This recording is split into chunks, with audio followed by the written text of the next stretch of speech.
शलाकया चक्षुरुन्मिलितं येन तस्मै श्रीगुरुवे नमः। नमः ॐ विष्णुपादाय कृष्णपृष्ठाय भूतले श्रीमते भक्तिवेदान्तस्वामिनिति नामिने। नमस्ते सारस्वते देवे गौरवाणी प्रचारिणे निर्विशेष शून्य पाश्चात्यादेशतारिणे। जय श्री कृष्ण चैतन्य प्रभु नित्यानंद श्री अद्वैत गदाधर श्रीवासादि गौर भक्त वृंद। हरे कृष्ण कृष्ण कृष्ण हरे हरे, हरे राम राम राम हरे हरे। श्रील प्रभुपाद की जय। हरे कृष्णा। सभी भक्तों का स्वागत है आज के श्री प्रभुपाद लीलामृत कथा में। तो हमने पिछली बार क्रॉस मैदान फेस्टिवल के बारे में चर्चा कर रहे थे हम लोग। आइए आगे चर्चा करते हैं। प्रभुपाद जी प्लान कर रहे हैं पूरे विश्व में ट्रैवल के लिए और विशेष रूप से रशिया जाना चाहते हैं। कुछ शिष्यों को उन्होंने ऑस्ट्रेलिया और मलेशिया भी भेजा है। तो इस प्रकार से अभी सिडनी की जब बात आती है, सिडनी ऑस्ट्रेलिया में प्रभुपाद जी को जाना था, लेकिन सिडनी के भक्त पूर्ण रूप से रेडी नहीं थे प्रभुपाद जी का स्वागत करने के लिए। यहाँ तक कि सिडनी में एक टेलीग्राम आया था कि प्रभुपाद जी आने वाले हैं, लेकिन बाद में एक टेलीग्राम आया था कि प्रभुपाद जी नहीं आने वाले हैं। तो सेकंड टेलीग्राम में लिखा था नहीं आने वाले हैं। फिर तीसरे टेलीग्राम में लिखा था कि जो बली मर्दन है ऑस्ट्रेलिया के जीबीसी सेक्रेटरी, वो आने वाले हैं। लेकिन कुछ समय बाद, कुछ दिनों बाद फोर्थ टेलीग्राम आया, उस पर केवल एक ही शब्द लिखा था अराइविंग, और आगे लिखा था डेट और फ्लाइट नंबर। नाम ने लिखा था कौन अराइविंग। तो भक्तों ने सोचा कि इसके पहले जो तीसरा टेलीग्राम आया था उसमें लिखा था कि ऑस्ट्रेलिया के जीबीसी सेक्रेटरी बली मर्दन आने वाले हैं। ऐसा तो कुछ लिखा नहीं था कि श्री प्रभुपाद जी आने वाले हैं। तो सोचो, लोगों ने किसी को समझा ही नहीं कि प्रभुपाद जी आने वाले हैं। भक्त लोग एक छोटा गार्डलैंड लेके वहां पे एयरपोर्ट पे गए बली मर्दन प्रभु का स्वागत करने के लिए। लेकिन जब कस्टम के गेट्स खुले तो सामने देखा प्रभुपाद जी खड़े हैं। सब भक्त घबरा गए, दे वर फ्लैबरगास्टेड। उन्होंने सोचा भी नहीं था कि प्रभुपाद जी आएंगे। प्रभुपाद जी के हाथ में एक वाइट अटैची केस था और हाथ में एक केन थी, एक लाठी, एक स्टिक थी, और हल्की सी चादर उन्होंने कंधे पे ओढ़ी हुई थी। और प्रभुपाद जी इस रूप में एयरपोर्ट में आते हैं। अच्छा, रिपोर्टर्स जो आए थे वो तो बली मर्दन का इंटरव्यू करने आए थे, तो वो ईगरली सामने आ गए प्रभुपाद से मिलने के लिए। प्रभुपाद जी ने बड़े ही प्रेम से, नम्रता से, सौम्य भाव में उत्तर देते हुए बोला कि कैसे वो सब जगह ट्रैवल कर रहे हैं एक सेल्समैन की तरह, और एक सेल्समैन देखता है जहां पे कस्टमर है वहां जाना चाहता है, कस्टमर किधर है। तो प्रभुपाद जी भी ट्रैवल कर रहे हैं और एक इंटेलिजेंट लोगों को ढूंढ रहे हैं और देख रहे हैं कि जहां बुद्धिमान लोग हैं वहां पे वो अपना संदेश पहुंचाएंगे, अपना प्रीचिंग करेंगे कृष्ण भावनामृत का। प्रभुपाद जी बोले there is no difference in coming to Australia. बोले ये तो गवर्नमेंट ने बाउंड्रीज बना के रखी हैं, ये ऑस्ट्रेलिया है, ये अमेरिका है। लेकिन प्रभुपाद जी बोले हम तो देखते हैं कि पूरी भूमि गोपाल की, ये पूरा विश्व भगवान कृष्ण का है, उनकी भूमि है। प्रभुपाद जी जब ऑस्ट्रेलिया आए तो उन्होंने देखा कि यहाँ के भक्तों को कृष्ण भक्ति के बारे में बहुत थोड़ा मालूम है। जो भक्त ओरिजिनली ऑस्ट्रेलिया आए थे पहली बार, उपेंद्र और बली मर्दन, वो सेंटर खोला और उसके बाद उनको वापस जाना पड़ा था। तो अच्छे से ट्रेनिंग नहीं हो पाया। बीच बीच में वापस आए थे दोबारा वो लोग, लेकिन बहुत कम। इसलिए जो सेंटर टेम्पल था वहाँ सब इनएक्सपीरियंस डिवोटी थे, जो अपने ही आप अकेले रह रहे थे, कोई ट्रेन करने वाला नहीं था। और उन सिडनी के डिवोटीज में से किसी को अच्छे से लेक्चर देना भी नहीं आता था। इसलिए रोज जो क्लासेस होती थी उसमें केवल वो प्रभुपाद की भगवत गीता में से सब लोग मिलके पढ़ते थे। उनके पास केवल वही पुस्तक थी। लेकिन उनकी विशेष योग्यता क्या थी कि उनको प्रभुपाद जी के ऊपर पूर्ण श्रद्धा थी, और ये श्रद्धा पूर्ण रूप से कंपेंसेट कर रही थी हर प्रकार के प्रशिक्षण की कमी का। वो लोग प्रभुपाद जी को शुद्ध भक्त मानते थे, जो भगवान कृष्ण के डायरेक्ट संपर्क में हैं और कृष्ण भगवान के प्रतिनिधि। लेकिन बहुत सारी प्रैक्टिकल चीजें वो फॉलो नहीं करते थे, जैसे कुकिंग कैसे करना है, लेक्चर कैसे देना है, भगवान को वर्शिप कैसे करना है, ये सब उनको मालूम नहीं था। उनको इतना मालूम था कि प्रभुपाद चाहते हैं वो हरे कृष्णा पब्लिकली जप करें, कीर्तन करें और बैक टू गॉडहेड मैगजीन का वितरण करें सिडनी के लोगों में। और ये दो चीज वो रोज करते थे। और बार बार कई बार तो उनको अरेस्ट भी कर लिया जाता था पब्लिकली करने के लिए, लेकिन फिर भी वो अपना संकीर्तन कंटिन्यू करते थे। तो सिंसियरिटी तो उनमें बहुत था, श्रद्धा थी, सिर्फ ट्रेनिंग की थोड़ी कमी थी। एक माताजी हैं वैभवी देवी दासी, वो अपना स्मरण करती हैं इस ऑस्ट्रेलिया के प्रसंग के बारे में। बोलती है कि प्रभुपाद जी ने राधा कृष्ण के विग्रह की स्थापना करी और उसी दिन अपने भक्तों को दीक्षा भी दी। एक्चुअली पहले दीक्षा हुई, उन्होंने मंदिर में सबको दीक्षा दे दी जो भी था। इवन अगर कोई एक लड़का है जो एक हफ्ते पहले ही इस संस्था के संपर्क में आया है, उनको भी दीक्षा दे दी। और ऐसे लोग जो मंदिर में नहीं भी रह रहे, किसी प्रकार से जुड़े हुए हैं, उनको भी दीक्षा दिया। कोई भी व्यक्ति किसी भी प्रकार से सेवा में जुड़ा हुआ है, उनको दीक्षा दिया, क्योंकि वो चाहते थे किसी प्रकार से ये कृष्ण भक्ति जो है ऑस्ट्रेलिया में स्थापित हो जाए। सो ही इनिशिएटेड एवरीबडी। उन्होंने फर्स्ट इनिशिएशन दिया, सेकंड इनिशिएशन दिया सेम टाइम। और उसके बाद क्योंकि उनको विग्रह की स्थापना करनी थी तो ब्राह्मणों की जरूरत थी। लेकिन वैभवी देवी दासी वो बोलती है हमारा कुछ ट्रेनिंग नहीं, हमें कुछ मालूम ही नहीं था, हम तो अच्छे से रेडी भी नहीं थे इन सब के लिए। और ऊपर से राधा कृष्ण का जो ऑल्टर था वो पूर्ण रूप से फिनिश भी नहीं हुआ था। प्रभुपाद ने पर्सनली वैभवी देवी दासी को सिखाया कैसे उनको गार्लैंड बनाना है फूलों का, जो कि भगवान को पहनाना है प्रतिदिन। वो बोलती हैं मैं तो भाग रही थी इधर उधर, कभी यहाँ ये सामान लेके आओ, कभी ये सामान लेके आओ। मार्केट में गई, फूलों की तलाश में एक थ्रेड लेके आई, किसी प्रकार से तो गार्लैंड बना सके। वही कहानी हुई सेक्रेट थ्रेड की, जो जनेऊ ब्राह्मण डालते हैं। बोले कोई जनेऊ था ही नहीं, ढंग से कोई अवेलेबल ही नहीं थे, क्योंकि ऑस्ट्रेलिया में कहाँ अवेलेबल होगा।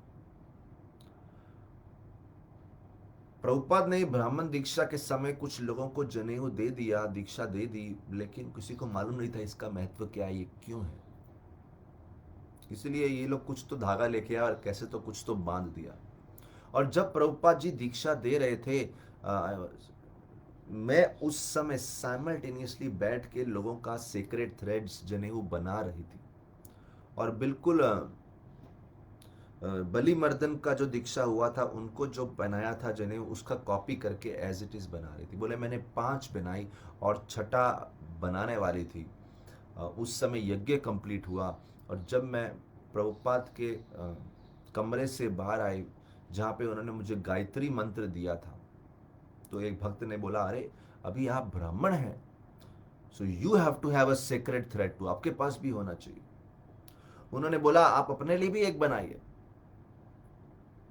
लेकिन फिर किसी ने बोला नहीं, स्त्री को पहनने की जरूरत नहीं है। हमें कुछ मालूम ही नहीं था, सब कुछ नया नया हो रहा था। प्रभुपाद जी उसके बाद राधा कृष्ण के विग्रह के सामने हाथ जोड़ के खड़े हो गए, जो उन्होंने अभी अभी इंस्टॉल किए थे। और केवल एक less than a week in Sydney हुआ था, और उसके बाद वो जा रहे थे। देखिए एक हफ्ते में कितना हो गया, फर्स्ट इनिशिएशन हो गया, सेकंड इनिशिएशन हो गया, वहाँ डीटीज इंस्टॉल हो गए, और प्रभुपाद जी जा रहे हैं। इस स्पीड पे प्रभुपाद जी ने इस्कॉन की स्थापना की है। इमरजेंसी टाइम, फटाफट हर कंट्री में स्थापना करना है, ट्रेनिंग तो बाद में होती रहेगी। प्रभुपाद जानते थे कि भक्त लोग उस स्टैंडर्ड के नहीं है जैसा राधा कृष्ण की उपासना के लिए होना चाहिए। प्रभुपाद जानते थे कि वो रिस्क ले रहे हैं। प्रभुपाद जानते थे कि वो अब ये वर्शिप जो दे रहे हैं नियोफाइड डिसाइपल्स को दे रहे हैं। लेकिन प्रभुपाद जी एक एम्पावर्ड आचार्य के रूप में उस भूमिका को निभाते हुए और श्री चैतन्य महाप्रभु का प्रतिनिधित्व करते हुए, उनके लिए बहुत जरूरी था जल्द से जल्द कृष्ण भक्ति के सूत्रों की स्थापना की जाए, जहां मौका मिले वहां करी जाए, क्योंकि पूरी दुनिया एक डेस्परेट नीड में है।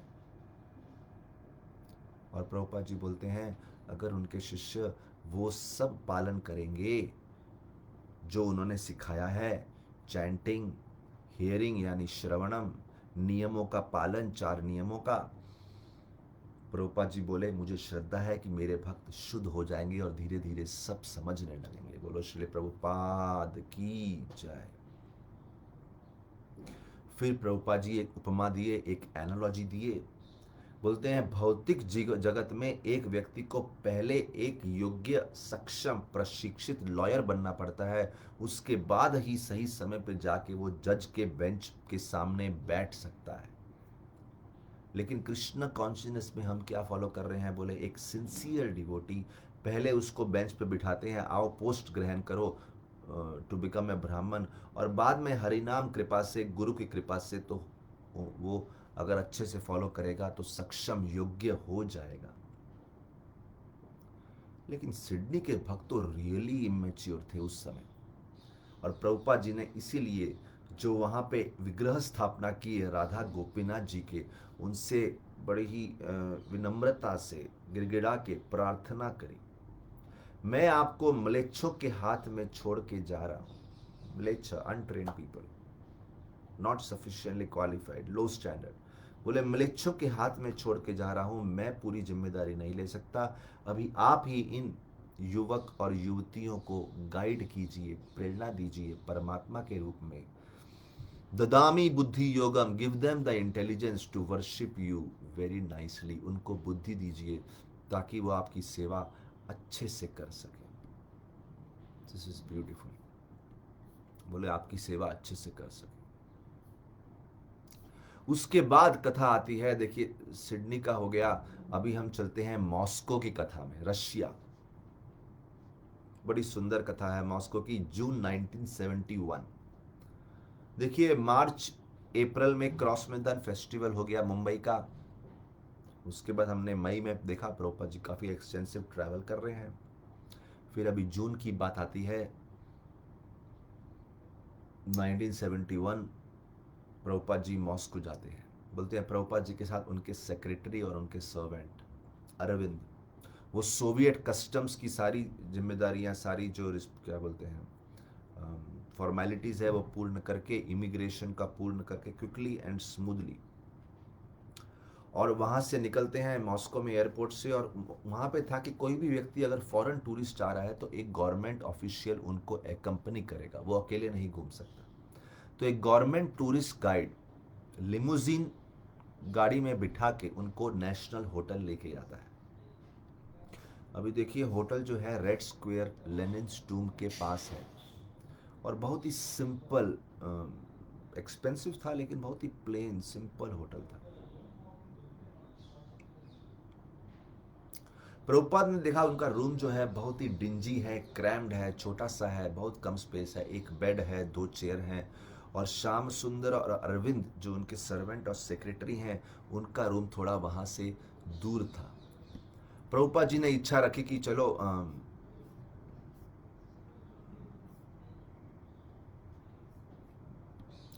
प्रभुपाद जी ने इच्छा रखी कि चलो अब उनका रूम दूर है, लेकिन अरविंद प्रभुपाद के साथ उनके ही कमरे में होने चाहिए। कुछ ज़रूरत पड़ गई, कुछ हेल्प चाहिए, ऑलरेडी प्रभुपाद का रूम छोटा था, लेकिन प्रभुपाद जी बोले ऐसा नहीं, उनको भी यहीं पे रखो। तो प्रभुपाद का रूम और क्राउडेड हो गया, छोटा रूम था। अरविंद ने होटल मैनेजर से बोला कि वो होटल का फूड नहीं खाएंगे, उनको स्वयं के लिए कुकिंग करना है। पहले तो होटल मैनेजर ने मना कर दिया, बोले ऐसा कभी हम अलाउ नहीं करते। लेकिन जब शिष्यों ने अच्छे से इंसिस्ट किया तो फाइनली उन्होंने बोला ठीक है, आप हमारे सर्वेंट्स किचन जो है वो आप प्रयोग में कर सकते हैं। तो प्रॉब्लम वहाँ पे सॉल्व हो गई। अभी लेकिन प्रॉब्लम था कि रॉ फूड जो पकाने के लिए भोजन चाहिए वो कहाँ से लाएंगे। प्रभुपाद जी ने श्याम सुंदर प्रभु को भेजा, और श्याम सुंदर प्रभु ने देखा होटल में सामने सड़क पे एक दुकान है जहाँ दूध, दही इत्यादि मिल सकता है। वो तो लेके आए, लेकिन साथ में और कुछ लेके नहीं आए। कोई फल लेके नहीं आए, कोई सब्जी, कोई चावल नहीं लेके आए। प्रभुपाद जी ने फिर से भेजा, और इस समय श्याम सुंदर प्रभु लगभग पूरा दिन बाहर रहे, और उसके अंत में एक कपल ऑफ कैबेजेस, कुछ गोभी लेके आए, और कुछ उनको मिला ही नहीं। प्रभुपाद ने अगले दिन उनको बोला कहीं से तो चावल ढूंढ के लाओ। प्रभुपाद जी जो श्याम सुंदर प्रभु काफ़ी घंटों के बाद ढूंढने के बाद उनको चावल मिला। तो देखिए ट्रैवल अलग अलग देशों में करना आसान नहीं था, भोजन की बड़ी समस्या हो जाती है। श्याम सुंदर प्रैक्टिकली पूरा दिन ही वॉज गॉन। तो कैबेज लेके आए, हमने प्रभुपाद जी ने चावल के लिए भेजा। जब चावल काफ़ी घंटों बाद चावल ढूंढ के लाए, उसके बाद प्रभुपाद ने देखा ये चावल भी बड़ा ही हार्ड क्वालिटी है, नॉर्थ कोरियन क्वालिटी, बहुत ही हार्ड है। चावल पसंद नहीं आया। प्रभुपाद ने बोला ठीक है कुछ फल लेके आइए। तो श्याम सुंदर प्रभु को मीलों दूर जाना पड़ा कुछ फ्रेश फल, और फिर फाइनली लाए भी तो कुछ केवल फ्यू रेड चेरीज। और बोलते हैं श्याम सुंदर प्रभु को जहां भी कुछ खरीदने के लिए जाना पड़ता लंबी क्यू में, लंबी लाइनों में लगना पड़ता, और कूपन दे के ही कुछ खरीद सकते थे, ऐसा सिस्टम था वहां पे। लेकिन एक अच्छी बात थी वहां पे कि अगर उस क्यू में लोग देखते कि कोई फॉरेन टूरिस्ट है तो लोग उनको क्यू के उस लाइन के फ्रंट में ले आते। That was nice gesture. Prabhupada ने बहुत ही सिंपल पीसफुल स्केड्यूल मॉस्को में फॉलो किया, क्योंकि ज़्यादा कुछ कर नहीं सकते थे, बहुत सारी गवर्नमेंट लिमिटेशंस थी। बहुत ही रेगुलेटेड स्केड्यूल फॉलो कर रहे थे, डेली स्केड्यूल, जल्दी उठना, ट्रांसलेट करना, और सुबह सुबह वॉक पे भी जाना। और बोलते हैं सड़कों पे कोई नहीं होता था उस समय। प्रभुपाद एक सैफरन चादर पहन के जा रहे हैं अकेले वॉक पे, श्याम सुंदर प्रभु उनके साथ साथ कभी कभी उनके आगे चल रहे हैं ताकि प्रभुपाद जी का फोटोग्राफ खींच सके। और बोलते हैं as they would pass Lenin's tomb, वहां पे a queue would already be forming. Just see, Prabhupada commented one morning, that is their God. यहाँ पे इन लोकल लीडर को गॉड बना के रखे। बोले प्रभुपाद जी बोले देखो लोग समझते नहीं कि शरीर और आत्मा में क्या अंतर है, वो बॉडी को ही रियल पर्सन मान लेते हैं। This is the problem.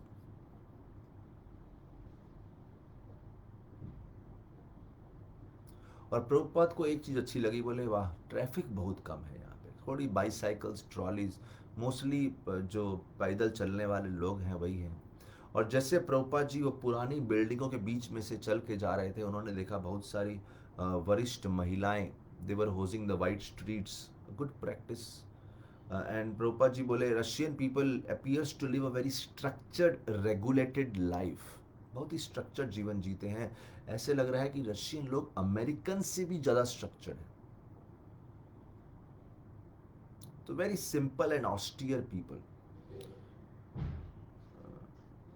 कोई ऐसा नहीं बहुत दिखावा, बहुत ज़्यादा कोई शो बिजनेस अपने पैसे का, अपने धन का, not like America. Prabhupada ji बोलते हैं। प्रभुपाद जी देख के प्रभुपाद जी को ऐसा समझ में आ रहा था कि रशियन लोग कृष्ण भक्ति के लिए बहुत फर्टाइल हैं, but devoid of any spiritual sustenance they appeared morose. लेकिन क्योंकि उनको बोले एक्चुअली यहाँ पे कृष्ण भक्ति बड़ी अच्छे से बढ़ेगी लेकिन कोई गाइड करने वाला नहीं है, इसलिए सब बहुत दुखी हैं। बोले महीनों से प्रभुपाद प्लान कर रहे थे मॉस्को आने की। उनका एक तो उनको रशिया में प्रचार करना था, और वहां पे एक इंडोलॉजी प्रोफेसर हैं, इंडियन फिलॉसफी के प्रोफेसर हैं जीजी कटॉफ्स्की, उनसे मिलना था। प्रोफेसर कोटास्की वहां पे इंडियन और साउथ एशियन स्टडीज का डिपार्टमेंट के हेड थे Moscow USSR academy of sciences में। और प्रभुपाद उनके साथ एक साल से वार्तालाप कर रहे थे, पत्रों के थ्रू, लेटर्स के थ्रू, कॉरेस्पॉन्डेंस के through. So that was also one of the mission कि हाँ उनसे जाके मिलना है और वार्तालाप करना है। तो प्रभुपाद जी ने श्याम सुंदर प्रभु को बोला आप प्रोफेसर कोटॉस्की के साथ मेरी मीटिंग अरेंज करो। और जो टूरिस्ट ब्यूरो था उन्होंने एक गाड़ी और एक गाइड अरेंज किया, और प्रभुपाद और उनके सारे के सारे जो 3 लोग थे, टोटल 2 लोग थे साथ में, और ये टूरिस्ट गाइड वो सिटी के बाहर जो प्रोफेसर कोटॉस्की का ऑफिस था, एक बड़ी ही ओल्ड वाइट ब्रिक बिल्डिंग में, एकेडमी ऑफ साइंसेज में, वहाँ पे जाके प्रभुपाद जी उनसे मिलते हैं। जब प्रभुपाद जी आए तो Russian professor middle aged grey suit पहन के बैठे थे और अपने डेस्क के सामने बैठे थे, और उन्होंने प्रभुपाद जी को स्वागत किया अपने छोटे से ऑफिस में। बोलते हैं प्रोफेसर कोटॉस्की थोड़े से हिचकिचाहट लग रही थी, ही वाज हेसिटेंट, इतना कोई मिलने के लिए खुल के नहीं मिल पा रहे थे, गवर्नमेंट की बहुत सारी पाबंदियां थी, और वो बहुत ही cautious, he was more cautious than in his letters. जब श्याम सुंदर प्रभु ने कोटॉस्की प्रोफेसर को बताया कि प्रभुपाद जी की इच्छा है एक लेक्चर देने की, जितने भी स्कॉलर्स इंटरेस्टेड हैं एकेडमी के उनके समक्ष, प्रोफेसर कोटॉस्की ने तो फ्लैटली रिफ्यूज कर दिया, नहीं नहीं ये संभव नहीं है, ये तो अलाउ परमिशन ही नहीं मिलेगा। प्रभुपाद जी कुछ क्षण के लिए डिसअपॉइंट हो गए, लेकिन कुछ क्षण के बाद बिल्कुल नॉर्मल हो गए, जैसे उन्होंने पूरा एक्सेप्ट कर लिया रियलिटी को। और प्रभुपाद ने दूसरा स्ट्रेटेजी अपनाया, बिल्कुल अनअफेक्टेड दिखते हुए, बड़े ही हम्बल जेंटल मैनर में बात करते हुए प्रभुपाद जी कोटोस्की के साथ वार्तालाप करना शुरू किया, फिलोसॉफिकल डिस्कशन। और जब श्याम सुंदर प्रभु ने देखा कि प्रभुपाद जी कोटोस्की से बात कर रहे हैं, लेक्चर तो नहीं दे सकते, चलो इसी का रिकॉर्डिंग करते हैं, उन्होंने अपना टेप रिकॉर्डर शुरू कर दिया। प्रोफेसर ने देखा कि टेप रिकॉर्डर चालू किया है, मेरी एक एक बात रिकॉर्ड होगी, लेकिन उन्होंने कुछ बोला नहीं, जबकि थोड़ा वो घबराए हुए या थोड़ा हेजिटेंट दिख रहे थे। बोलते हैं प्रभुपाद जी ने बोला, शुरुआत करी बातचीत की कि बोले मैं एक दिन पेपर में पढ़ रहा था मॉस्को न्यूज में कि एक कम्युनिस्ट कांग्रेस है और प्रेसिडेंट ने डिक्लेयर किया है कि we are ready to get others experiences to improve. तो प्रभुपाद जी बोलते हैं आप लोग समाज में इंप्रूवमेंट करना चाहते हैं और उस दिशा में सहायता करते हुए मैं आपको वैदिक कंसेप्ट सोशलिज्म और कम्युनिज्म का सिखाना चाहता हूं। जो आप लोग का कम्युनिस्टिक आइडिया है उससे और वो और इंप्रूव हो जाएगा अगर आप वैदिक कम्युनिज्म को स्वीकार करें। प्रोफेसर कोटोस्की ध्यान से सुन रहे थे, क्योंकि प्रभुपाद जी ने बात शुरू ही वहां से करी जहां पे उनको इंटरेस्ट है। और प्रभुपाद जी प्रोफेसर कोटोस्की बड़े ही ध्यान से और पोलाइटली सुन रहे थे जब उनका फॉरेन विजिटर एक्सप्लेन कर रहे थे। क्या एक्सप्लेन कर रहे थे? बोलते हैं वो एक्सप्लेन करते हैं कि कैसे, प्रभुपाद जी बोलते हैं वैदिक कल्चर में कम्युनिज्म कैसे होता है। एक गृहस्थ जो है वो समाज की सुरक्षा, समाज का पोषण करता है, इस हद तक पोषण करता है कि उसके घर में एक चिपकली भी भूखी नहीं रह सकती, सबके लिए भोजन सप्लाई करता है। यहां तक कि खाने से पहले वो बाहर देखता है कोई भूखा है तो पहले उसको भोजन देता है। प्रभुपाद जी बोले इस प्रकार से वैदिक कंसेप्ट में बहुत सारे अच्छे आइडिया हैं, many good concepts about social idea of communism. तो प्रभुपाद जी बोले I think these ideas will be very much appreciated by your thoughtful man, इसीलिए मैं आप सबको बताने के लिए बहुत इच्छुक हूं। प्रोफेसर कोटोस्की ने ध्यान से सुना, वैदिक लाइफस्टाइल के बारे में सुना, वैदिक सामाजिक जो अरेंजमेंट है उसके बारे में सुना और काफी प्रश्न पूछने चाहे। प्रभुपाद जी ने उन प्रश्नों को वेलकम किया, लेकिन प्रभुपाद जी ने देखा जब कोटोस्की प्रश्न पूछ रहे हैं वो एक ईमानदार, एक विनम्र जिज्ञासु के रूप में नहीं पूछ रहे, मानो वो भारतीय फिलॉसफी के सारे सीक्रेट्स जानना चाहते हैं ताकि रशियन गवर्नमेंट अपनी पावर्स को भारत के अगेंस्ट यूज कर सके। It didn't appear like an academician neutral study, ऐसे लग रहा था कोई न्यूट्रल स्टडी नहीं कर रहे, वो एक पॉलिटिकल एंगल से जानना चाह रहे हैं। So Prabhupada was not very happy about it. फिर भी प्रभुपाद ने बड़ी टैक्टफुली परंपरा के आधार पे कृष्ण भावनामृत प्रस्तुत करना चाहा और स्क्रिप्चर और लॉजिक के माध्यम से कोटोस्की को कन्विंस करना चाहा। प्रभुपाद जी कहने लगे कि मॉडर्न सोसाइटी का सबसे बड़ा मिसिंग पॉइंट है कि उनको मनुष्य जीवन का लक्ष्य ही नहीं मालूम, उनको मालूम ही नहीं पुनर्जन्म क्या होता है। बोले कोई ऐसा डिपार्टमेंट नहीं है ज्ञान का, कोई साइंटिफिक डिपार्टमेंट जो पुनर्जन्म और शरीर और आत्मा के बारे में ज्ञान प्रदान करे या रिसर्च करे। प्रोफेसर कोटोस्की ने ऑब्जेक्ट किया, बड़ी पोलाइटली, नम्रता से, लेकिन कंप्लीटली ऑब्जेक्ट किया। बोले स्वामी जी, जब बॉडी नष्ट होती है तो उसका ओनर भी नष्ट हो जाता है, ये आत्मा पे हम विश्वास नहीं करते। प्रभुपाद ने वो नोट किया ये पॉइंट कि ऐसा वो बोल रहा है। प्रभुपाद जी ने नोट किया कि इंडियन फिलॉसफी का main professor, head of department किस प्रकार से अज्ञानता में डूबा हुआ है, वो क्या सिखाएगा दूसरों को। प्रभुपाद जी ने बोले ये तो पूरा पशु स्तर पे है, his philosophy is like animals philosophy. 3 दिन के बाद प्रभुपाद का मिशन मॉस्को में लगता है finish. After only 3 days Prabhupada mission in Moscow seemed finished. अभी प्रोफेसर कोटोस्को से तो मीटिंग हो गया, व्हाट वाज लेफ्ट? गवर्नमेंट और तो कुछ अलाउ करेगी नहीं, लेक्चर देने को चांस नहीं मिलेगा। और यहाँ पे कोई अपना पुस्तक वितरण भी नहीं कर पाए और उनको लेक्चर भी नहीं देने को दिया। और फॉरेनर्स को तो रशियन से मिलना अलाउड ही नहीं था, बड़ा मुश्किल है। वो कहीं पे जा भी नहीं सकते थे जब तक साथ में कोई टूर गाइड ना हो।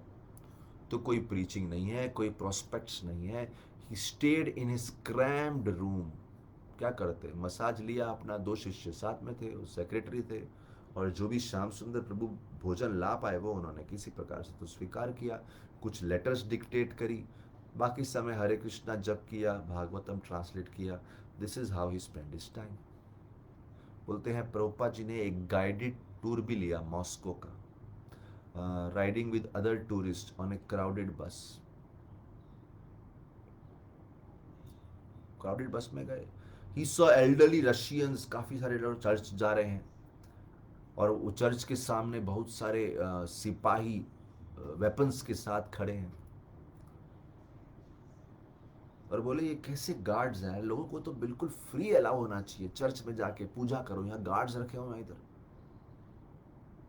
एनीवे थोड़ा टूर लिया, फिर वो थक गए और टूर गाइड उनको टैक्सी में बिठा के got him into a taxi, और टैक्सी ड्राइवर को बोला इनको आप नेशनल होटल छोड़ दीजिए।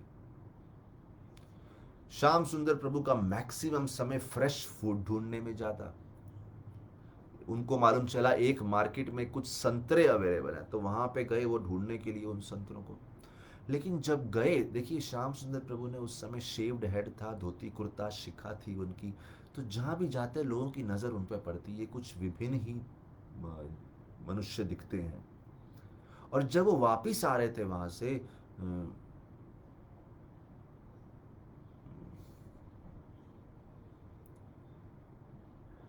देखिए यहाँ पे बताया गया है कि श्याम सुंदर प्रभु जो हैं, जब भी वो संतरा फ्रूट लेने के लिए गए, जब वहां से वापस आ रहे थे और उस समय अंधकार हो गया था, थोड़ा शाम हो गई थी, तभी कुछ यूनिफॉर्म पहने हुए मनुष्य जिन्होंने रेड आर्म बैंड्स पहने हुए थे वो उनको घेर लिए और उनको एक local, taking him to a local, उनको उन्होंने सोचा कि कोई लोकल व्यक्ति है जो डेविएंट है, जो समाज के नियमों को फॉलो नहीं कर रहा, गवर्नमेंट के नियमों को फॉलो नहीं कर रहा, उसको पकड़ के दे पिंड हिज आर्म्स बिहाइंड बैक, पीछे बांध दिया उनके हाथों को, और रशिया में उनके ऊपर शाउट करने लगे।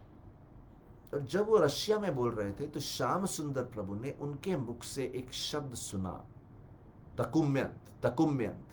तो जब तकुम्यंत सुना, वो एक्चुअली डॉक्यूमेंट मांग रहे थे, उनकी पहचान। तो उन्होंने बोला डॉक्यूमेंट, होटल, होटल, होटल में है डॉक्यूमेंट।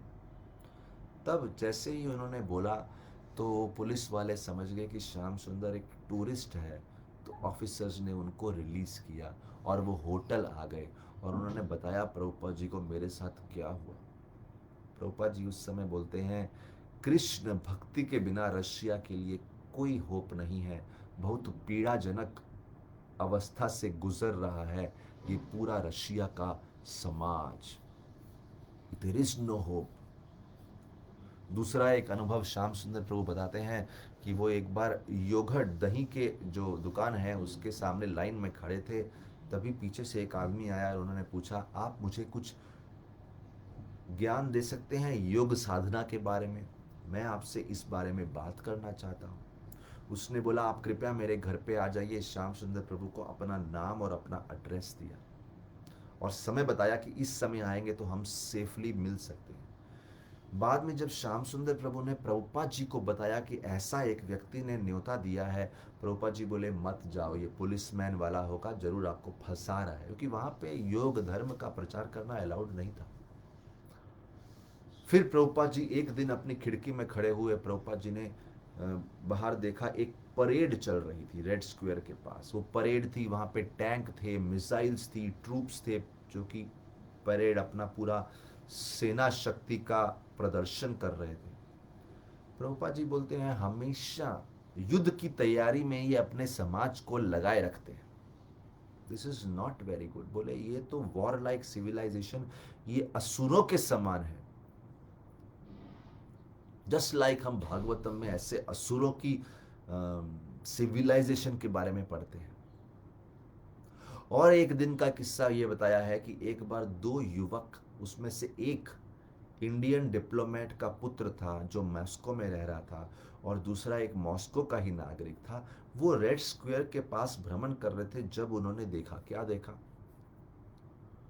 उन्होंने तभी देखा कि एक tall young man, shaved head, long pony tail, शिखा रखी है और सफेद धोती कुर्ता पहना है, श्याम सुंदर प्रभु को देखा। अभी श्याम सुंदर प्रभु की ड्रेस देख के जो इंडियन व्यक्ति के पुत्र थे वो समझ गए इसका भारत से कुछ लेना देना है। वो उनके पास आए, श्याम सुंदर प्रभु मुस्कुराते हुए बोले, हरे कृष्णा ब्रदर, और उन्होंने इंडियन से बात करना शुरू किया। इंडियन का नाम था नारायण, लेकिन जो रशियन व्यक्ति था साथ में इवान, उसको थोड़ी थोड़ी इंग्लिश ही आती थी, तो वो भी सुन रहा था कि ये दोनों क्या बात कर रहे हैं। धीरे धीरे वो टॉक में बहुत सीरियसनेस आ गया, मानो सच में वो और जानना चाहते हैं। तो श्याम सुंदर प्रभु ने बोला, आइए आप मेरे गुरुजी से क्यों नहीं मिलते? तो वो लड़के इमीडिएटली श्याम सुंदर प्रभु के साथ नेशनल होटल आ गए, और जब भी वो आए उन्होंने देखा प्रभुपाद जी अपने बेड पे बैठे हैं और अपने सर्वेंट से मसाज ले रहे हैं, उनके चरणों की मसाज अरविंद जो कर रहे थे। श्याम सुंदर प्रभु एंटर हुए, उन्होंने प्रणाम किया प्रभुपाद जी को। इवान वॉज कंप्लीटली फैसिनेटेड ऐसे प्रभुपाद जी की पर्सनैलिटी को देख के। कम ऑन प्रभुपाद सेड, और तीनों लोग प्रभुपाद जी के चरणों में बैठ गए। First they turn to Narayan and Prabhupada ने पूछा, आपका नाम क्या है, आपके पिता क्या काम करते हैं? नारायण को प्रभुपाद जी बहुत पसंद आए, और नारायण ने बोला, मैं आपके लिए कुछ अच्छी सब्जियां इत्यादि का आयोजन करता हूँ, क्योंकि उनके पिता तो बहुत हाईली प्लेस्ड हैं इंडियन एम्बेसी में, और वो भारत से बहुत कुछ सामग्री लेके आए हैं। लेकिन देखिए, ये भारतीय मित्र से ज्यादा इवान जो थे फिलॉसफी में बहुत इंटरेस्टेड थे, उनकी बहुत इच्छा थी सब जानने की। और बोलते हैं क्योंकि इवान बहुत इंटरेस्टेड थे, नारायण ने, जो उनके मित्र नारायण इंडियन आर्मी है, उनका काम क्या था कि इवान के प्रश्नों को ट्रांसलेट करके प्रभुपाद के समक्ष प्रस्तुत करना, और उत्तर को ट्रांसलेट करके प्रभुपाद को बताना। प्रभुपाद ने जितना फिलॉसफी कम समय में दे सकते थे दिया, उनको शरीर और आत्मा के बीच में अंतर बताया, आत्मा के शाश्वत भगवान के साथ जो रिश्ता है उसके बारे में समझाया। बहुत अच्छे से प्रभुपाद जी ने बड़े सिंपल शब्दों में जितनी फिलॉसफी बता सकते थे बताए। उन्होंने भगवत गीता बताया, उनके मंदिर कैसे अलग अलग देश में है उसके बारे में बताया, युवक और युवतियां कैसे प्रचार में लगे हैं उसके बारे में बताया। प्रभुपाद जी ने बताया कैसे मुझे रशिया में प्रचार करने की इच्छा है, रशिया जो है बहुत बढ़िया भूमिका बनेगी कृष्ण भक्ति के लिए, क्योंकि यहाँ के लोग बहुत ओपन माइंडेड हैं, उनका सेंस ग्रेटिफिकेशन से बहुत पॉल्यूशन नहीं हुआ है। बोले, मैं चाहता हूँ रशिया में मेरी रशियन भाषा में ये सब पुस्तकें प्रिंट हो, एक लाइब्रेरी हो, रीडिंग रूम हो, और किसी भी तरीके से मैं चाहता हूँ ये ज्ञान लोगों तक पहुंचे। रूपा जी बोले, Krishna conscious knowledge should be taught to most intelligent people in Russia, लेकिन गवर्नमेंट का रिस्ट्रिक्शन है तो हम डिस्क्रीटली कर रहे हैं। बोले, भक्त लोग खुले सड़क पे तो कीर्तन नृत्य इत्यादि नहीं कर पाएंगे, लेकिन प्राइवेटली कमरे में बैठ के तो जप कर सकते हैं। फिर प्रभुपाद ने बहुत साइलेंटली शुरू किया कीर्तन करना, सिंगिंग, और 3-4 जो लड़के बैठे थे साथ में, युवक बैठे थे, उन सबको भी कीर्तन में प्रोत्साहन दिया। बोले, इवान प्रभुपाद के शब्दों को ऐसे स्वीकार कर रहे थे जैसे भूखा आदमी भोजन के लिए ललायित रहता है। बहुत भूख थी उनको फिलॉसफी के लिए। काफी घंटों तक बातचीत चला। उसके बाद इवान और नारायण को वहां से जाना था, उनकी भी जिम्मेदारियां, घर जाना है उनको। उन्होंने बोला, हम कल फिर से आएंगे। श्याम सुंदर प्रभु उनको छोड़ने के लिए गए। उन्होंने काफी समय बिताया इवान और नारायण के साथ। ये इवान जो रशियन व्यक्ति थे, ये ओरिएंटल फिलॉसफी के स्टूडेंट थे और बहुत बुद्धिमान थे, and he was eager to know what was going on in the outside world. उनको बीटल्स का बहुत शौक था, उन्होंने सुना था बीटल्स के बारे में, उनके म्यूजिक के बारे में। तो प्रभुपाद ने जब इवान को बताया कि कैसे जॉर्ज हैरिसन और जॉन लेनन के साथ उनके अच्छे संबंध हैं, इवान का और वेरी इंप्रेस्ड। इवान और श्याम सुंदर ने बहुत लंबे लंबे वार्तालाप किए about their ambitions of hopes of young people outside Russia. Shyam सुंदर ने एक्सप्लेन किया कैसे Krishna consciousness was the basic principle of all spiritual path. सभी आध्यात्मिक जड़ मार्गों की जड़ कृष्ण भक्ति ही है। श्याम सुंदर ने सारी बेसिक प्रैक्टिसेस जो थी भक्ति योग की वो उनको सिखाई, जैसे 16 माला जप करना, और उनको अपनी भगवत गीता की कॉपी उन्होंने इवान को दे दी। प्रभुपाद ने इवान को चपाती बनाना सिखाया, राइस बनाना सिखाया, और उनको बोला कैसे आप मीट खाना छोड़ दीजिए। और इवान ने बहुत खुशी खुशी जप को अपना लिया, वेजिटेरियन डाइट को अपना लिया। प्रभुपाद ने वो सब सिखा दिया जो जरूरी था, ताकि जब प्रभुपाद चले जाएं तो इवान अपनी भक्ति खुद संभाल सके। प्रभुपाद ने बोला आप बस इसको सीरियसली फॉलो करें, बाकी सब परिवर्तन आपके जीवन में ऑटोमेटिक हो जाएगा। केवल 2 दिन थे मॉस्को में बचे हुए। प्रभुपाद जी ने इवान को जितना सिखा सकते थे सिखा दिया। और in this young Russians eagerness and intelligence, इनकी जो इतनी ईगरनेस इंटेलिजेंस थी, प्रभुपाद ने सोचा कि मेरा रशिया आने का मेन पर्पस फुलफिल हो गया। मैंने कृष्ण भक्ति का बीज यहाँ डाल दिया है, अभी भगवान कृष्ण की कृपा से खूब प्रचार होगा। प्रभुपाद एक उपमा देते हैं कि अगर एक्सपर्ट कुक है, जब वो चावल पकाता है तो चावल पकाते समय केवल चावल का एक दाना देख के वो समझ जाता है कि पूरा चावल पक गया है कि नहीं। उसी प्रकार से रशिया के एक युवक के साथ वार्तालाप करके मैं बोल सकता हूं कि रशियन लोग अपने मार्क्स फिलॉसफी के आधार पे जो जीवन जी रहे हैं उसमें संतुष्ट नहीं है। आइडियल लैंड ऑफ मार्क्सिज्म जो बोलते हैं, तथाकथित सो कॉल्ड, जैसे इवान बहुत ही रिसेप्टिव ईगर थे कृष्ण भक्ति के लिए, प्रभुपाद जी बोलते हैं millions of Russians would be receptive. Chanakya Pandit जो वैदिक फिलोसोफर है, वो बोलते हैं कि वन ब्लूमिंग फ्लावर, एक खिला हुआ फूल पूरे फॉरेस्ट को रिफ्रेश करता है, और जंगल में एक आग छोटी सी पूरे जंगल को भस्म कर सकती है धीरे धीरे। It can capture the whole forest.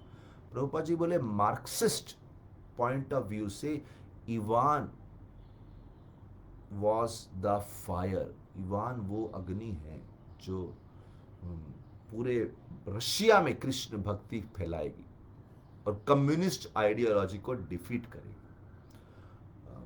और प्रभुपाद के पॉइंट ऑफ व्यू से he was the aromatic flower. वो ऐसा खुशबू देने वाला फूल है जो अपनी खुशबू सबको फैलाएगा। प्रभुपाद का जो रशिया का विजिट था बेकार नहीं गया, क्योंकि उनको एक ऐसा मौका मिला एक ऐसे युवक में कृष्ण भक्ति का बीज डालने का। श्री प्रभुपाद श्री चैतन्य महाप्रभु के इस मूवमेंट को एक और कंट्री में ले आए थे, जैसे अमेरिका और बाकी कंट्रीज में, लंदन में प्रचार किया। फाइनली वो रशिया में भी उसकी स्थापना की। चैतन्य महाप्रभु ने प्रिडिक्ट किया था कि संकीर्तन मूवमेंट जो है हर गांव हर शहर में फैलेगी, लेकिन हंड्रेड्स ऑफ इयर्स वो प्रिडिक्शन पूरी नहीं हुई थी। लेकिन प्रभुपाद कुछ ही सालों में अमेरिका में 1965 में आए और 1971 तक इतने सारे सेंटर और अलग अलग देशों में इसकी स्थापना हो गई है।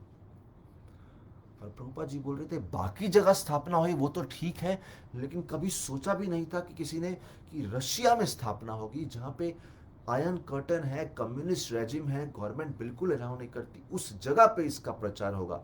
That was something very extraordinary and very very special.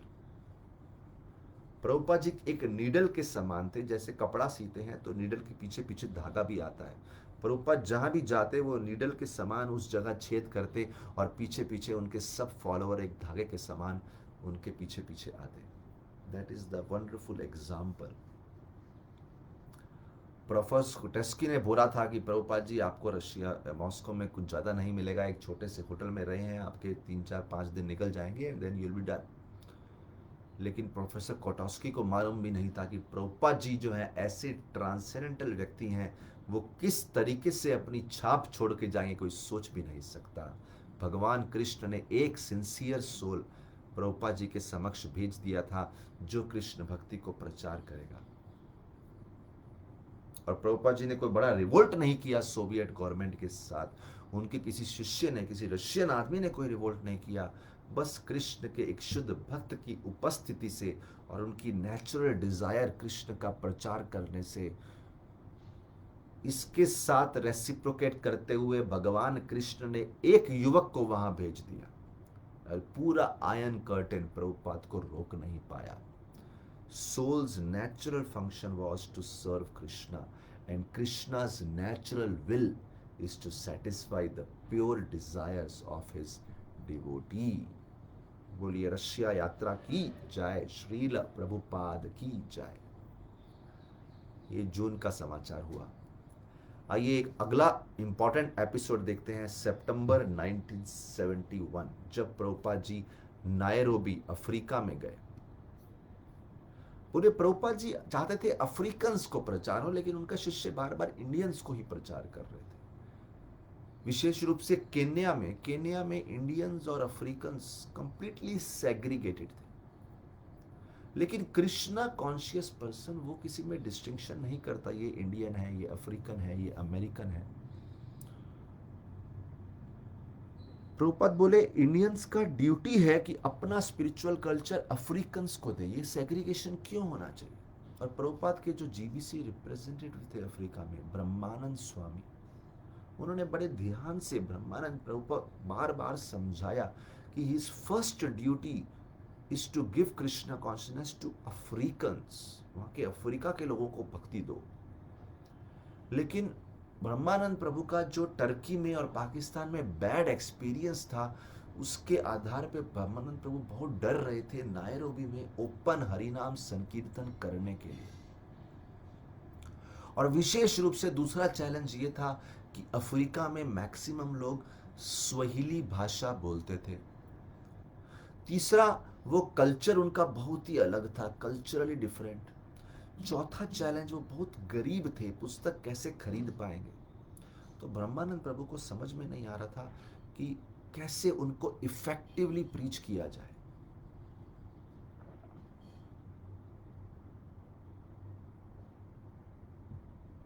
तो ब्रह्मानंद प्रभु बोलते हैं कि भारतीयों को प्रीच करना तो बहुत आसान था और नेचुरल था, लेकिन अफ्रीकन्स को प्रीच करना उसमें बहुत बड़ा चैलेंज था। But Prabhupada said I want Africans. बोले ये अफ्रीकन कंट्री है, ये कंट्री अफ्रीकन लोगों को बिलोंग करती है, दे आर द प्रोप्राइटर्स, वो इस जगह के रहने वाले हैं, हमें उनको प्रीचिंग करना चाहिए। और जैसे हर तत्व कृष्ण भक्ति का प्रभुपाद को स्वयं करके दिखाना पड़ता था, प्रभुपाद ने स्वयं करके दिखाया कैसे अफ्रीकन्स को प्रीच करना है। वहां पे एक भारतीय लोगों का राधा कृष्ण टेम्पल था, जो कि अफ्रीकन डाउनटाउन एरिया में था। और उस टेम्पल का जो हॉल था, उसमें दरवाजे, प्रभुपाद ने बोला ये दरवाजे खोल दो, किसी को भी आने दो अंदर। और वो दरवाजे बिल्कुल एक स्ट्रीट, एक बहुत ही चहल पहल वाली सड़क से लग के थे, बहुत क्राउडेड एरिया में था वो मंदिर। और प्रभुपाद ने भक्तों को इंस्ट्रक्ट किया, दरवाजे खोल दो और कीर्तन करो, लेकिन दरवाजे खुले रहने चाहिए। और ऐसा नृत्य वाला कीर्तन हुआ, भक्तों ने जैसा बोला था वैसा ही किया, और 5 मिनट के अंदर हर प्रकार के लोग अंदर आने लगे। बहुत ही शैबी एरिया था, वो लोग भी बहुत स्वच्छ नहीं थे, बहुत सारे लोग अनपढ़ और डर्टी पीपल, लेकिन जिज्ञासा बहुत थी, ये मंदिर में क्या हो रहा है, ये लोग नाच रहे हैं, तालियां मार रहे हैं।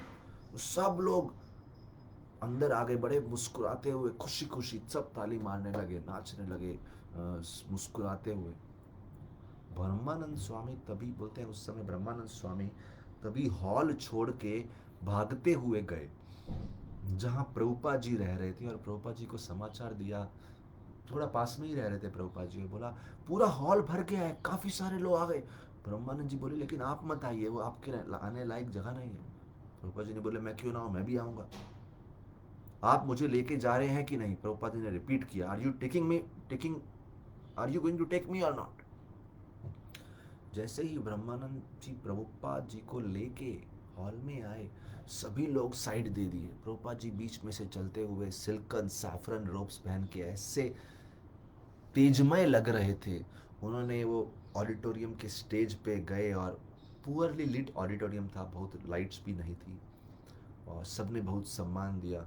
और प्रभुपाद जब स्टेज पे आए, उन्होंने कीर्तन किया, लेक्चर किया। किसी को समझ में तो नहीं आ रहा था वो लेक्चर, उनकी लैंग्वेज ही अलग थी, लेकिन सब लोग बड़े सम्मान से सुन रहे थे। सबके लिए एक अलग अनुभव था, प्रभुपाद का एक अलग ऑरा था।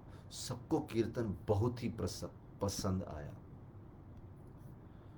बोलते हैं जो इंडियन कम्युनिटी के लोग थे वो बहुत ही एप्रीहेंसिव थे कि ये प्रभुपाद जी पूरा मंदिर खोल दिया और सब लोगों को अंदर ले लिया। कोई स्वच्छ है, कोई अजीब अजीब संस्कृति के लोग आ रहे हैं, संस्कृति नहीं है उनकी तो जाति नहीं है, ऐसे लोग को अंदर ले लिया।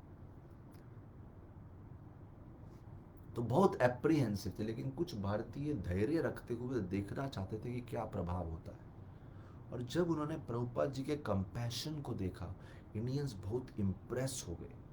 बोले ऐसा सिंपल प्रोग्राम, लेकिन ऐसी स्पिरिचुअल पोटेंसी, ऐसा प्रभाव कि हर प्रकार के कल्चरल बाउंड्रीज को मिटा दे, हर प्रकार के भेदभाव को मिटा दे। प्रभुपाद जी बोले ये ब्रह्मानंद स्वामी का मिशन होना चाहिए अफ्रीका में। प्रभुपाद बार बार इंसिस्ट किए, preach to Africans, preach to Africans. Program simple होना चाहिए, प्रसाद बांटो, फ्री बुक्स बांटो, हरे कृष्णा जप करो, ड्रम्स, करताल्स इत्यादि। Krishna consciousness should not be just another Nairobi Hindu ritual society, religious society. Hindu समाज बन जाते हैं, बोले वैसा नहीं बनाना हमको। बोले हिंदूज को डोनेशन देना चाहिए और उस आधार पे ब्रह्मानंद स्वामी को जाना चाहिए और प्रचार करना चाहिए अफ्रीकन्स के बीच में। और प्रभुपाद जी के साथ जो ब्लैक अमेरिकन डिसाइपल्स थे वो भी ज्वाइन हो गए। प्रभुपाद ने बोला 400 साल पूर्व आपके एंसेस्टर्स अफ्रीका से लेके जाए गए थे अमेरिका गुलाम बनाने के लिए, स्लेवरी के लिए। लेकिन देखो अब आप सब आ रहे हैं मास्टर्स बन के। Now you have returned as masters, आप लीड कीजिए अभी इनको। अगर आउटडोर कीर्तन ऑर्गेनाइज किया जैसा अमेरिका में किया था एक फेमस प्लेस पे, सब भक्त कमकुंजी पार्क में सबसे बड़ा वृक्ष था, वहां पे गए। एक हिस्टोरिकल लैंडमार्क है वो वृक्ष, जिसका केनियन इंडिपेंडेंस से, स्वतंत्रता दिवस से कुछ लेना देना है। सब लोग उस वृक्ष के नीचे खड़े हो गए और सब कीर्तन शुरू किया। एक बड़ा क्राउड आ गया वहां पे और बहुत सारे लोगों ने चैंटिंग शुरू कर दिया। बहुत ही प्रभावशाली कीर्तन था, हर प्रकार के लोग वहां पे आ गए। Many were there. ब्रह्मानंद प्रभु ने वो कीर्तन का ऐसा प्रभाव हुआ, ब्रह्मा, और काफी लोग नृत्य कर रहे थे, लोगों भक्तों ने बूंदी प्रसाद भी बांटा वहां पे, और कुछ लोग अपने ही ट्राइबल स्टाइल से डांस भी कर रहे थे। बड़ा सक्सेस हो गया, क्राउड ने बहुत एंजॉय किया। ब्रह्मानंद प्रभु ने प्रभुपाद जी को बताया पूरा कीर्तन के बारे में, और ब्रह्मानंद प्रभु को बिल्कुल वैसा इमोशन एक्सपीरियंस हो रहा था जिसका पहली बार 1966 में Washington square park New York city में उन्होंने कीर्तन किया था। इस प्रकार से प्रभुपाद जी ने अपने पर्सनल एग्जाम्पल से और ब्रह्मानंद स्वामी को पुश करके कुछ ही दिनों में अफ्रीका का प्रीचिंग जो केवल भारतीयों को हो रहा था, उसका पूरा टारगेट अफ्रीकन्स कर दिया। और श्री प्रभुपाद जी नायरोबी के यूनिवर्सिटी में जो लेक्चर दिए रात को, उस रात्रि को नायरोबी यूनिवर्सिटी में 2000 अफ्रीकन स्टूडेंट्स ने उस ऑडिटोरियम को भर दिया था। 2000 कोई मामूली बात नहीं है। और हंड्रेड्स जो थे बाहर खड़े थे ऑडिटोरियम के, एक झलक मिल जाए कि अंदर क्या चल रहा है। उसके बाद बोलते हैं कि प्रभुपाद वहां पे प्रभुपाद जी के एक ब्लैक अमेरिकन डिसाइपल थे, भूत भावना। प्रभुपाद ने उनको बोला आप एक छोटा सा इंट्रोडक्शन स्पीच दीजिए और कुछ स्वाहिली के शब्द प्रयोग कीजिए, उससे अच्छा कनेक्टिविटी हो जाएगा। उसमें जैसे शब्द यूज किया हरम बे ऐसा कुछ शब्द था जिसका मतलब है welcome brothers, let us work together. उसके बाद प्रभुपाद जी बोलते हैं पूरा विश्व जो है हैंकरिंग और लेमेंटेशन के बीच में झूल रहा है, लालसा है, शोक है। बोले आप अफ्रीकन लोग हैंकरिंग कर रहे हैं कि आप अमेरिकन और यूरोपियन जैसा बनना चाहते हैं, लेकिन Europeans have lost their empire, और यूरोपियन लोग शोक में मग्न हैं। आप हैंकरिंग में मग्न हैं, वो शोक में मग्न हैं कि सब जगह से उनकी सत्ता चली गई है। तो दुनिया में कोई हैंकर कर रहा है, कोई लेमेंट कर रहा है। प्रभुपाद जी बोलते हैं, we have come to this African countries to invite intelligent Africans. हम बुद्धिमान अफ्रीकन लोग को इनवाइट करने आए हैं।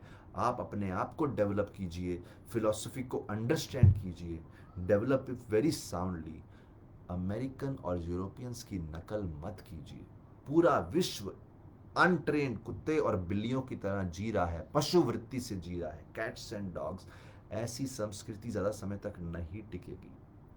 एटम बॉम्ब तो ऑलरेडी बन गया है, नेक्स्ट वॉर होगा, बड़े बड़े स्काई स्क्रेपर बिल्डिंग सब टूट जाएंगे। समझने की कोशिश कीजिए, मनुष्य जीवन के असली लक्ष्य को समझिए। ये कृष्ण भक्ति का जो मूवमेंट है, हम आपसे रिक्वेस्ट करते हैं, आइए कृपया समझिए। प्रभुपाद जी गिड़गिड़ा रहे थे, he was pleading, he was begging, और बोलते हैं thank you very much. Audience ने खूब तालियां मारी, खूब उनको प्रशंसा करी। Standing ovation was given to Prabhupada.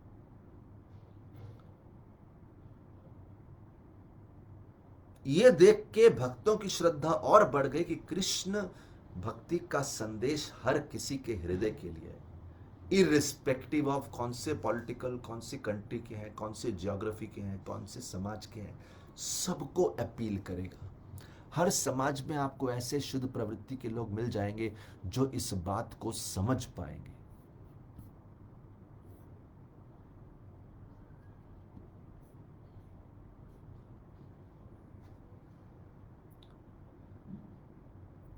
देखिए, श्रद्धा बढ़ती जा रही है हर जगह पे, इट्स जस्ट बिकमिंग नेक्टर। बोलते हैं जब प्रभुपाद जी पहली बार नायरोबी एयरपोर्ट में लैंड हुए थे, उन्होंने रिपोर्टर को प्रॉमिस किया था कि मैं अफ्रीकन को प्रचार करके रहूंगा, और अब वो कर रहे थे। He was delivering to African the same message. वो मैसेज दे रहे थे, वही भक्ति दे रहे थे जो अमेरिकन को दे के आए थे। प्रभुपाद जी ने आते ही ऐलान कर दिया था कि I will be able to do it.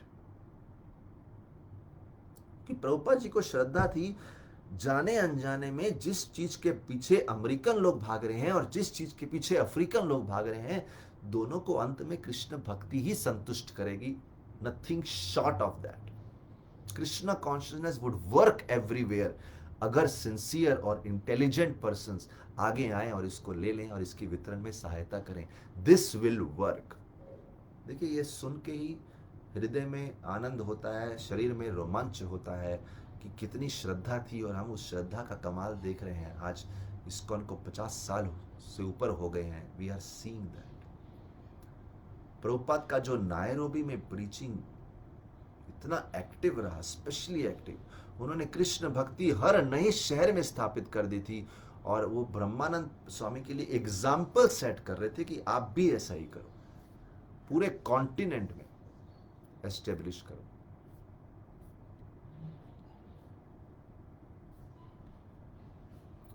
और श्याम सुंदर प्रभु जहां जहां पे जो जो प्रीचिंग हो रही है, उसका समाचार अपने जीबीसी गॉड ब्रदर्स को पहुंचा रहे थे कि प्रभुपाद की जो अमेजिंग एक्टिविटीज है उसके बारे में। श्याम सुंदर प्रभु लिखते हैं अपने टेलीग्राम, अपने लेटर में, जो बाकी शिष्यों को प्रभुपाद जी की एक्टिविटीज के बारे में बता रहे हैं, तो श्याम सुंदर प्रभु लिखते हैं, इतनी तेजी से प्रचार हो रहा है, the pace is lightning fast, बिजली की तरह तेज गति से, और his divine grace is opening yet another vast theatre of operations. Prabhupada ji ने एक और पूरा फील्ड तैयार कर दिया है हमारी सेवाओं के लिए। इस प्रकार से श्याम सुंदर प्रभु लिखते हैं अपनी लेटर में। बोलते हैं प्रभुपाद जी एक रात को लेट नाइट प्रीचिंग मैराथन खत्म करने के बाद कुछ प्रसाद मांगा, और प्रसाद मांगते हुए रिमार्क करते हैं, you see I am hungry, keep me talking, that is my life. मेरा जीवन है, मुझे और प्रचार के मौके देते रहो, इससे मेरे जीवन बढ़ता जाएगा। Don't let me stop talking. बस श्याम सुंदर प्रभु ये जो है लेटर में लिखते हैं कि प्रभुपाद जी का एक्साइटमेंट कितना है। इसके बाद अगला प्रसंग, अच्छा एक प्रसंग हम कलकत्ता का लेना चाहेंगे। बोले कलकत्ता में एक समय बात है, ये मार्च की बात है कि 19 ये मार्च की बात है कि मिडनाइट का समय था। अ, और प्रभुपाद जी जनरली जल्दी सो जाते थे, रेस्ट करते थे, उसके बाद उठ के अ, अनुवाद करते थे। लेकिन उस रात की बात है, प्रभुपाद जी सोए नहीं थे, वेट कर रहे थे किसी का। तो बोले बिल्कुल रूम में शांति थी, लेकिन प्रभुपाद जी का ध्यान कमरे में पड़ी हुई किसी वस्तु पे नहीं था। उनके डेस्क पे डिक्टेटिंग मशीन थी, भागवतम था, बंगाली कमेंट्रीज थी, और भक्ति सिद्धांत सरस्वती ठाकुर का एक फ्रेम पिक्चर था, और छोटे दो गुलदस्ते पड़े थे गुलाब के फूलों के, और उनके सामने एक मैट था जहाँ पे काफ़ी लोग आके बैठते थे, और कुछ घंटों पहले काफ़ी सारे गेस्ट वहाँ बैठे थे, लेकिन अभी सब जा चुके थे, सब सो गए थे, सब रेस्ट कर रहे थे। लेकिन प्रभुपाद की चिंता थी। उन्होंने अपने दो शिष्य तमाल कृष्ण और बलि मर्दन को भेजा था। कहाँ भेजा था? उन्होंने उनको मायापुर भेजा था, एक लैंड खरीदने के लिए। और 6 दिन बीत चुके थे, लेकिन ना तो कोई उनसे कोई समाचार, एक भी शब्द ना उनका आता पता। तो प्रभुपाद जी तो चिंतित है, अभी ये गए तो गए किधर।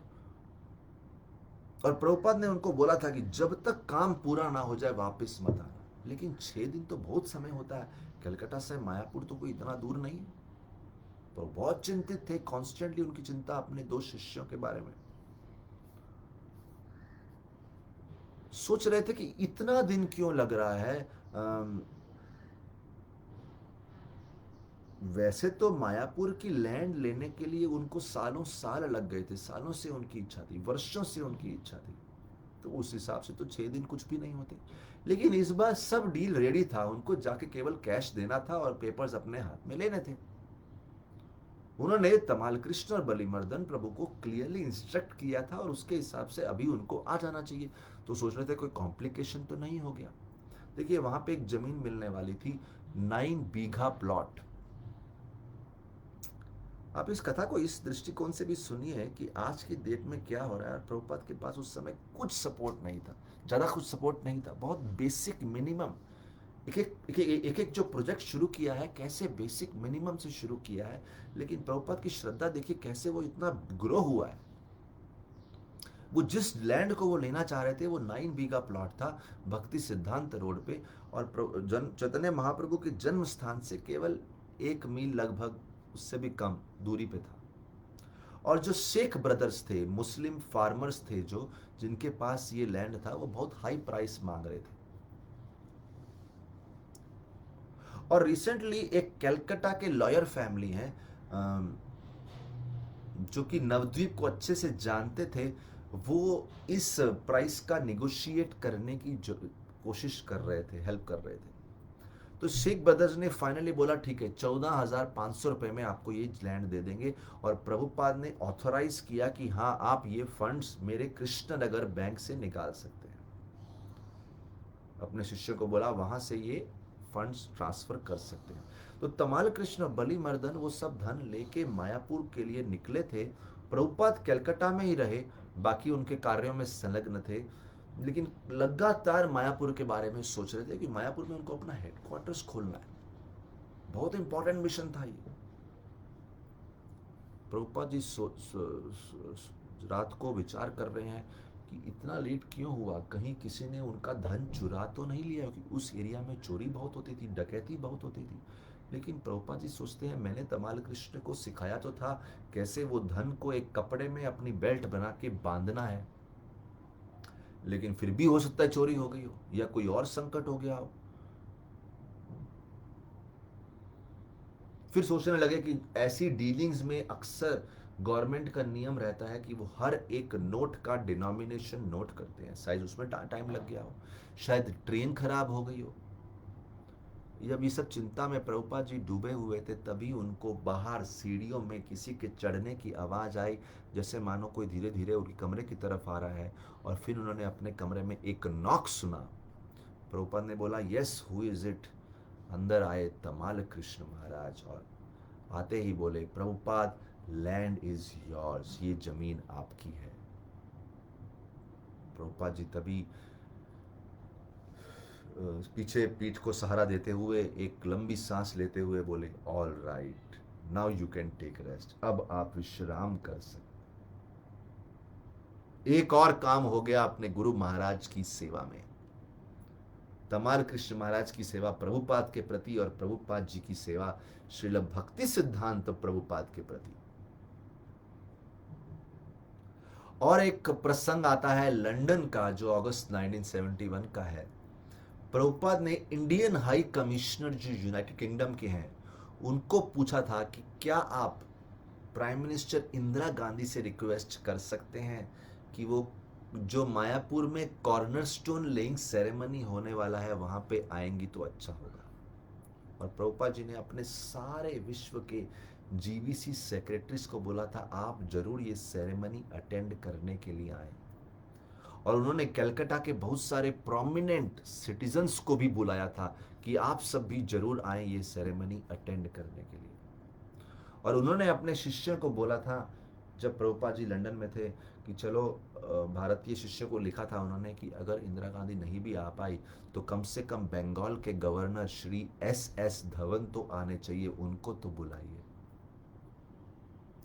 और मायापुर मंदिर की तैयारी करते हुए लंदन में प्रभुपाद जी ने अपने प्रमुख शिष्यों को मिल रहे थे जो कंस्ट्रक्शन इत्यादि में, आर्किटेक्चर में, डिजाइन में बहुत experienced. He wanted them to draft the plans for Mayapur project. जैसे नर नारायण प्रभु जिन्होंने रथ यात्रा के कार्ड्स बनाए थे और टेम्पल इंटीरियर्स बनाए थे, रणछोड़ प्रभु जो आर्किटेक्चर में एक्सपर्ट थे, और भवानंद प्रभु जो प्रोफेशनल डिजाइनर थे, Prabhupada himself conceived the plans for Mayapur building. इस प्रकार से प्रभुपाद ने एक टीम एकत्र किया और उन्होंने ये 3 मैन जो कमिटी था उनको बोला आप मिल के स्केचेस बनाइए, आर्किटेक्ट्स मॉडल बनाइए।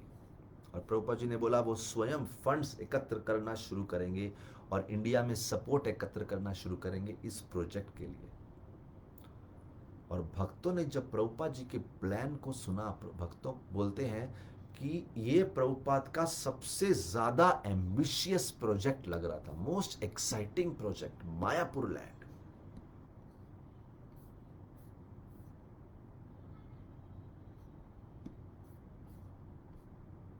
और बोले जब प्रभुपाद जी रिजल्ट स्क्वायर में मॉर्निंग वॉक ले रहे थे, Prabhupada was pointing out to various building and पूछ रहे थे ये बिल्डिंग कितनी ऊंची है, ये बिल्डिंग कितनी ऊंची है। फाइनली एक सुबह को प्रभुपाद जी बोले मायापुर का मेन टेम्पल जो है 300 फीट हाई होना चाहिए, क्योंकि मानसून के जो फ्लड्स होते हैं मायापुर में और सैंडी सॉइल है वो बहुत तकलीफ क्रिएट करती है।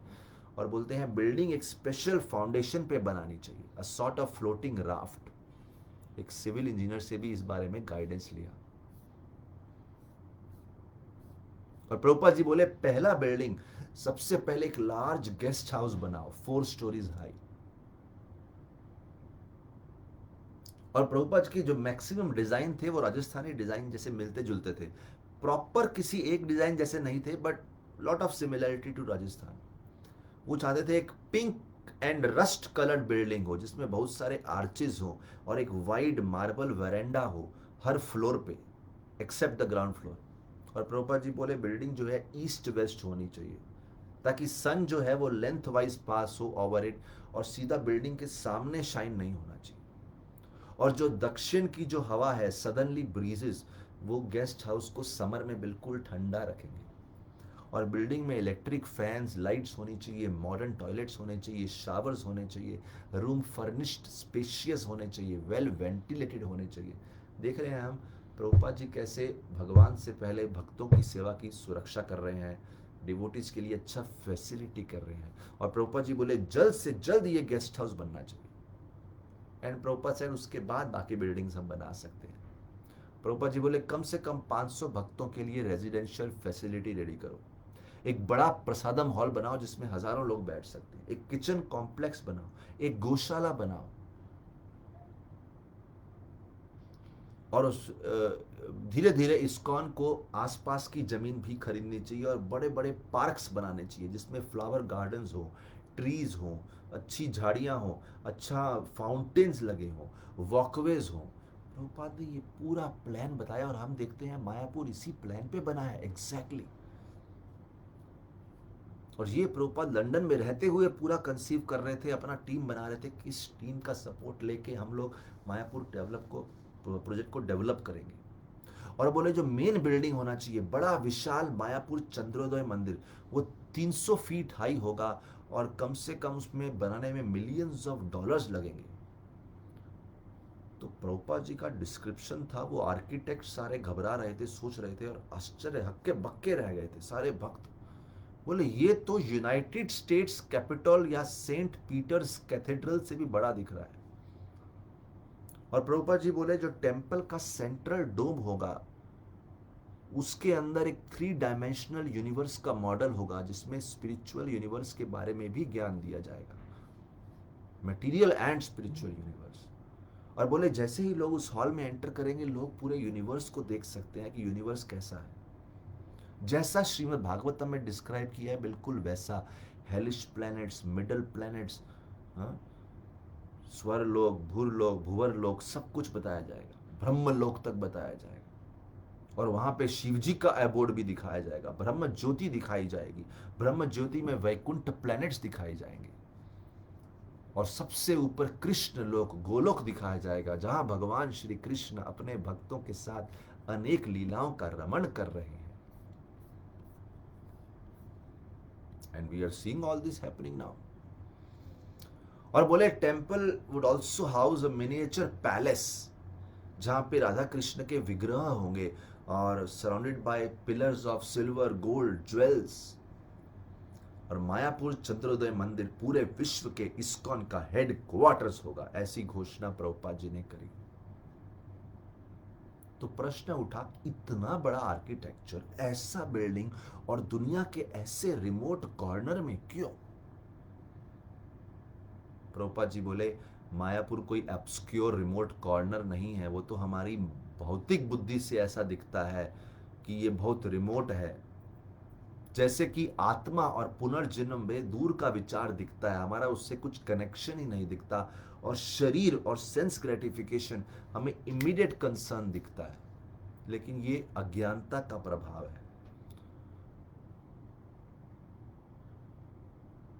बोले बल्कि मायापुर में इस मंदिर की स्थापना करके हम पूरे दुनिया को आध्यात्मिक सृष्टि के केंद्र की तरफ केंद्रित करेंगे, उनका ध्यान आकर्षित करेंगे कि पूरे विश्व का केंद्र क्या होना चाहिए, मनुष्य जीवन का लक्ष्य।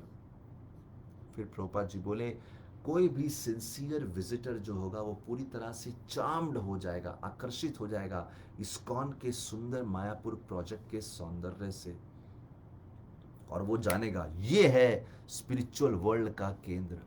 और जितने भक्त मायापुर में रह रहे हैं वो लगातार हरे कृष्ण कीर्तन करते रहेंगे, कृष्ण भक्ति का फिलॉसफी का चर्चा करेंगे और इतने एक्सपर्ट हो जाएंगे कि किसी भी विश्व में किसी भी व्यक्ति के साथ वार्तालाप करके उनको फिलॉसफिकली कन्विंस कर सकते हैं कृष्ण भक्ति के बारे में। That would be Mayapur. Devotees ऐसे होने चाहिए, हर प्रकार के विजिटर को पूरी तरह से कन्विंस कर सकेंगे स्पिरिचुअल ट्रुथ के बारे में। और साथ ही साथ मायापुर के कल्चर को, कल्चर क्या रहेगा, भक्त लोग हरे कृष्णा कीर्तन में आनंद ले रहे हैं और सेवाओं में आनंद ले रहे हैं, और ब्लिसफुल डिवोटीज को देख के दुनिया केवल उस उदाहरण को देख के समझ जाएंगी bhakti yoga is the simplest yoga और most direct process for connecting with personality of God. और इस्कॉन मायापुर सिटी में रहते हुए while staying there, एक कोई भी व्यक्ति जल्द से डिवोटी बन सकता है and he will begin chanting and dancing in ecstasy। केवल वहां रह के उसके वातावरण के प्रभाव से कोई भी कीर्तन और नृत्य में के रमन करने लगेगा। श्री प्रभुपाद डेमोन्स्ट्रेट कर रहे थे कैसे पूरी दुनिया को हम स्पिरिचुअलाइज कर सकते हैं, मेटीरियल थिंग्स को भगवान के साथ जोड़ के भक्ति योग के माध्यम से। और अगर यही तरीका है तो क्यों ना हम स्पिरिचुअल क्षेत्र में भी ऐसे ऐसे कार्य करें कि मटेरियल क्षेत्र के कार्यों को भी वो पीछे छोड़ दे। Get such achievements, create such feats, such magical, such big action should be done. तो ये सब प्रेरणा प्रभुपाद जी ने लंदन में ही दिया था, मायापुर के बारे में। और अब प्रभुपाद जी भारत में आ गए थे और अपने भक्तों के साथ प्रीचिंग कर रहे थे। नई दिल्ली में उन्होंने 10 दिन का पंडाल प्रोग्राम किया था, hundreds and thousands of people attend किया था। और ये सब के बाद प्रभुपाद की इच्छा हुई कि मुझे अपने शिष्यों को वृंदावन लेके जाना है, एक छोटा वृंदावन यात्रा करना चाहिए। प्रीचिंग करते हुए प्रभुपाद जी अमृतसर गए थे, सूरत गए थे, इंदौर गए थे, गोरखपुर गए थे, इलाहाबाद गए थे, बनारस गए थे, लेकिन अभी तक वृंदावन नहीं गए थे। इतने सारे शिष्य उनके दिल्ली में फेस्टिवल के लिए एकत्रित हुए थे, तो उन्होंने बोला यही सही समय है, सब शिष्यों को लेके वृंदावन यात्रा पे जाया जाए। जब प्रभुपाद वृंदावन आए तो मिस्टर GL सरफ ने उनको और उनके शिष्यों के लिए रहने का आयोजन किया, उनके सेक्रेटरी के लिए। और जितनी स्त्रियां थी, जो प्रभुपाद की स्त्री शिष्य थी, वो सब सरफ भवन में निवास करी, और बाकी सारे भक्त जो थे वो धर्मशाला में निवास किए। और प्रभुपाद इस समय वृंदावन केवल एक तीर्थ करने की इच्छा से नहीं आए थे, वो तो एक it was more than just a pilgrimage. He had come to try to secure a land for ISKCON. इस बार वो वृंदावन में अपना जमीन, अपना मंदिर खोलने आए थे। जब 1967 में पहली बार वृंदावन आए थे अमेरिका से, वो रिक्यूपरेट, अपना हेल्थ रिकवर करने आए थे। पर उस समय भी वो वृंदावन में लैंड देख रहे थे ताकि उनके शिष्य वहां रह सके। उन्होंने एक अमेरिकन हाउस की स्थापना करने की कोशिश की थी, जहां पे भक्त लोग वृंदावन के एक आइडियल एटमॉस्फेयर में रह के कृष्ण कॉन्शियस कल्चर में ट्रेनिंग प्राप्त कर सके, जाके प्रीचिंग कर सके। लेकिन 2 महीना लिटिल प्रोस्पेक्ट फॉर एस्टेब्लिशिंग इन कृष्ण, कुछ ज्यादा कुछ कर नहीं पाए अमेरिकन हाउस, बहुत प्रोस्पेक्ट्स बहुत कम थे, फिर वो वहां से चले गए थे।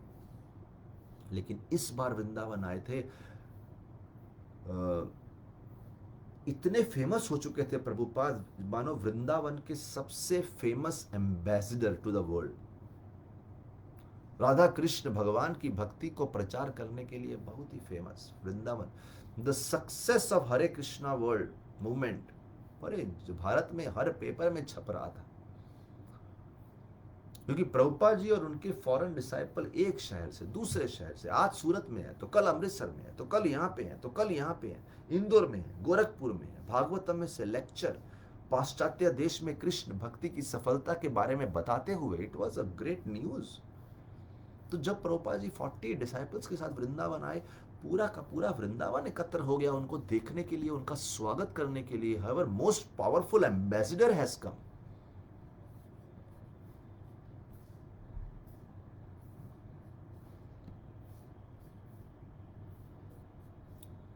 फिर बोलते हैं ये रमन रेती लैंड का जो जगह था, तो वहाँ पे देखते हैं प्रभुपाद जी ने क्या लीला करी, किस प्रकार से प्रचार किया। इसकी चर्चा हम लोग अगली बार करेंगे। बहुत बहुत धन्यवाद। हरे कृष्णा। जगत गुरु श्रील प्रभुपाद की जय। समवेत भक्त वृंद की जय।